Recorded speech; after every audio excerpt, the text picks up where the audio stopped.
The reason I got sober is because God told me to. God told me to get sober so I could access my greatest potential in this lifetime and use my vessel and fulfill the calling and the gift that I have. So a lot of people in my inner circle and people who are close to me know this about me, but there are a lot of people who don't know this. So for the people who don't know, I am a psychic medium channel. I'm claircognizant, I'm clairaudient, I'm clairsentient, I'm clairvoyant. I've made several predictions that have come into fruition. I have helped several people cross over when they pass away. I do light work, I do energy healing on physical spaces and on people. I've been like this my entire life, and it's only gotten stronger since I quit drinking and smoking.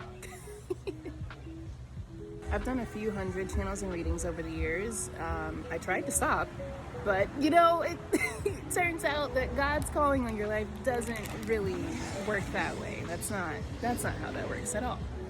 I actually opened up to my aunt about this years ago, and she told me that I was talking to demons and doing witchcraft. So yeah, very Christian background, very Christian upbringing. And the gag is, she died like, I don't know, 8-9 months after that conversation. And then she came to me and actually apologized from the other side. And now she's one of my spirit guides and I talk to her every day. So that's cool. Yeah, I've been like this my entire life, and I tried to minimize it. I've tried not to talk about it. I've tried to fit in with other people and be normal, but yeah, it kind of goes wherever you go. It's not something you can really escape. My mom told me stories about when I was a kid, I would just casually be talking to dead family members like it was a normal thing, and then she would have to tell me, like, that person is dead, right? I'd be like, oh, got it. Okay, it's just me. It's not everybody. It's just me. All right, got it. I've done, I don't know, probably a few hundred channels and readings for people over the years, and then mostly in Boston, some in Atlanta, a few here in Brooklyn, and I just kind of tried to stop, but you can't really, it's not something you can turn off, if you know what I mean. If you know, you can't really turn that shit off. And yeah, I actually did a lot of readings for people in Boston in the Prudential Center, kind of across from like Barnes & Noble in the little plaza courtyard area.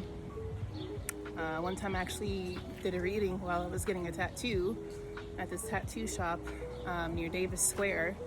I think his name was Josh. If this reaches Josh, I would love to hear how that turned out and impacted you, because I literally saw that man once and never saw him again ever. So that's crazy. I do my best to not go out of my way and speak to people when it's unsolicited, when it isn't welcome. But sometimes God just kind of puts me in the right position to say what I need to say to the right people at the right time. I literally gave someone a reading when I interviewed her a few years ago. I was a manager at this restaurant. We were hiring people, and I just happened to give her a reading casually. So yeah, it has come to my attention that I'm supposed to be doing this now for a lot more people, and I can't really hide anymore. I wasn't planning on that, but man makes plans and God laughs. So besides the fact that I went from high functioning addiction to slowly ruining my fucking life, yeah, actually, so the real reason I got sober is because I'm a psychic medium and God told me that that's what I had to do. I didn't want to do it.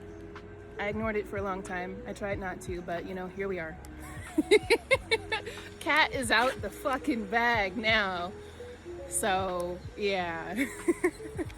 So yeah, drinking and smoking and doing drugs lowers your vibrational frequency, and it's pretty fucking terrible for your energetic field. And it's not good for my spidey senses and my psychic abilities. You feel me? So all that to say, if you would like a reading, or if you would like help with starting to live a sober lifestyle, just hit me up for the link and I got you.